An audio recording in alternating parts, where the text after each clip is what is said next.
Hello दोस्तों, कैसे हैं आप सब। तो चलिए आज की कहानी स्टार्ट करते हैं। आजकल बहुत तैयार होकर ऑफिस जाया जाता है। लेटेस्ट फैशन के कपड़े, सैंडल, पर्स, सब कुछ। अमन ने व्यंग से कहा तो रिया ने कहा कि क्यों ना जाया जाए अच्छे से तैयार होकर, आखिर अपने पोस्ट के हिसाब से तो रहना पड़ेगा ना। तो अमन ने कहा कि पोस्ट के लिए या बॉस के लिए। अमन की बातों से रिया झेप गई और अपने हाथ में रखा मिरर फेंकते हुए बोली, तुम्हें मेरे चरित्र की समीक्षा करने की कोई ज़रूरत नहीं है। खुद तो कुछ कर नहीं पाए अपनी लाइफ में। जहाँ से स्टार्ट किया वहीं पर ही हो अभी भी।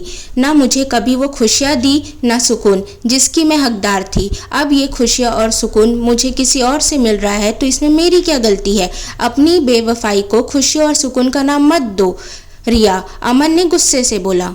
थोड़ी देर शांत रहने के बाद अमन ने कहा कि मैं डाइवोर्स के पेपर्स रेडी करवाता हूँ, हम अपनी आपसी सहमति से अलग हो जाएंगे। तो रिया ने कहा ठीक है, जैसा तुम्हें सही लगे। पहले तो मैं ये सोचकर डरती थी कि अपनी बच्चियों को क्या कहूँगी, लेकिन अब वो समझदार हो गए हैं। तनिया को मैं हॉस्टल भेज दूंगी और छोटी वाली मेरे साथ रह लेगी। रिया बोली, बच्चियाँ मेरे पास ही रहेगी क्योंकि तुम्हारे पास ना ढंग की जॉब है, ना ही ढंग की सैलरी और ना ही ढंग की लाइफस्टाइल।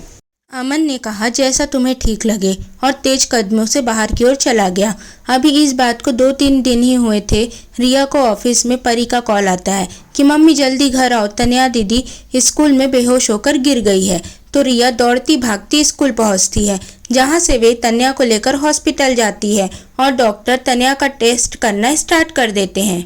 जब डॉक्टर्स तन्या का टेस्ट कर रहे थे तब परी ने रिया को बताया कि मम्मी आपको पता है दीदी का कितनी बार और जोर से सिर दर्द हो चुका है।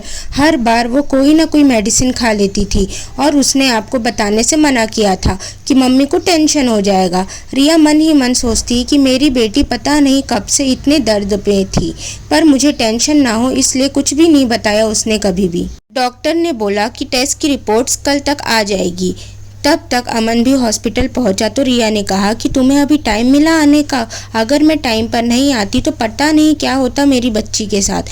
तो अमन ने कहा कि वकील के पास था, पेपर्स रेडी करवा रहा था। दूसरे दिन दोनों साथ में हॉस्पिटल आए तो डॉक्टर ने बताया कि आपकी बेटी को ब्रेन ट्यूमर है, उसका जल्द से जल्द ऑपरेशन करना होगा। ये सुनते ही दोनों के पैर के नीचे से जमीन ही निकल गई। डॉक्टर ने कहा कि हमें जल्द से जल्द ऑपरेशन करना होगा तो उन्होंने उसी दिन तन्या को हॉस्पिटल में एडमिट करवा दिया। अब 2-3 साल तो ऐसे ही बीत गए तन्या को रिकवर होने में। थोड़े दिन बाद उसका ट्यूमर फिर से ग्रो होने लगा, फिर से वही अस्पताल के चक्कर और तन्या की बीमारी। पूरे 4 साल के बाद तन्या अपनी उस बीमारी से पूरी तरह से ठीक हो पाई थी। इसी बीच रिया का बॉस रिया से मिलने कभी घर तो कभी हॉस्पिटल आता रहता। कई बार तो अमन और राहुल का आमना सामना हो जाता, पर अपनी बेटी की बीमारी के कारण अमर जहर का घूंट पीकर रह जाता था। अब चूंकि तन्या बीमारी से पूरी तरह से ठीक हो गई थी तो अमन फिर से वकील के पास पहुंच गया डिवोर्स के पेपर बनवाने के लिए। तो वकील ने कहा कि सर थोड़ा टाइम दीजिए, मैं आपको पेपर्स रेडी करके दे दूंगा।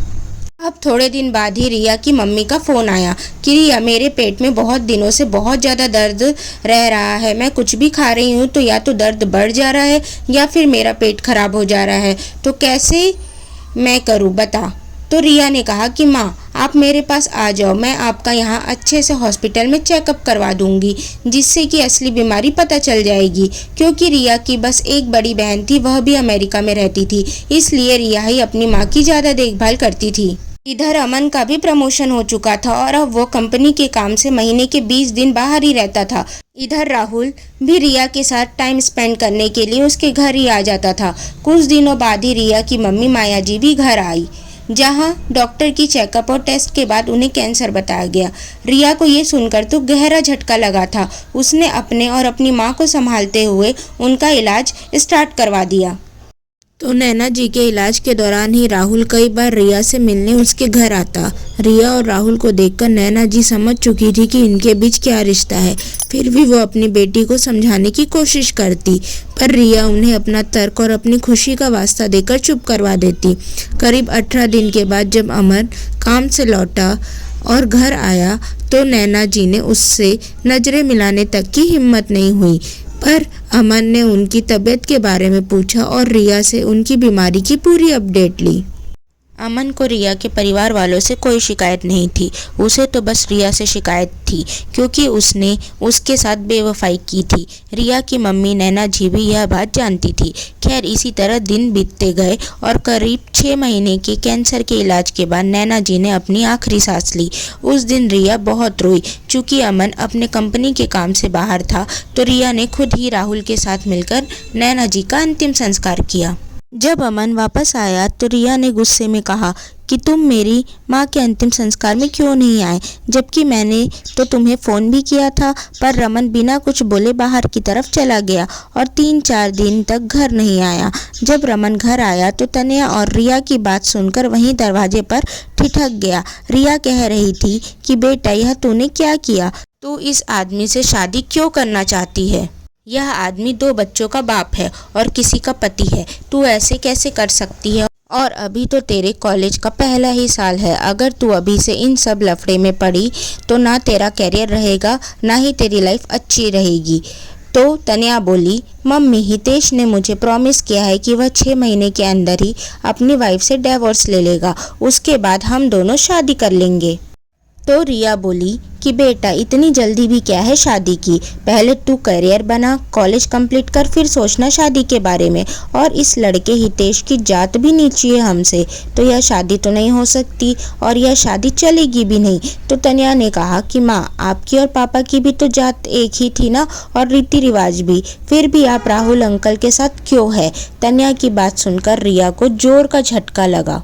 अपनी बात खत्म करके तन्या वहां से चली गई। उसके जाते ही अमन, जो कि दरवाजे पर डिवोर्स के पेपर्स हाथ में लिए खड़ा था, वह रिया के पास आया और उसने रिया से कहा, देख लिया रिया, अपनी संतुष्टि और खुशी के लिए तुमने जो किया था उसका आज क्या परिणाम है? तुमने मेरी एक भी बात नहीं सुनी, जो तुम्हारे दिल में आया वही किया। अब उसका गलत असर हमारी बेटियों पर भी पड़ रहा है। तो रिया ने कहा, मुझे माफ़ कर दो अमन, मैंने अपनी खुशी के लिए अपने ही पैरों पर कुल्हाड़ी मार ली। अब मुझे अपनी बेटियों की अच्छी ज़िंदगी के लिए अपने आप को बदलना पड़ेगा और हम दोनों को ही इस रिश्ते को एक और मौका देना पड़ेगा। तो अमन ने कहा कि भले ही हम कानूनी रूप से तलाक नहीं ले रहे हैं, पर हमारे मन का तलाक तो कब का हो चुका है, जो कि एक और मौका देने पर भी ठीक नहीं होगा। पर अपनी बच्चियों के अच्छे जीवन के लिए मैं तुमसे कानूनी रूप से जुड़ा रहूँगा। और उसने अपने हाथ में रखा तलाक का कागज फाड़ दिया। सो दोस्तों, अगर आपको यह कहानी पसंद आए तो प्लीज़ इस कहानी को लाइक करें, शेयर करें एंड चैनल को सब्सक्राइब करें। Thank you for watching. Thank you.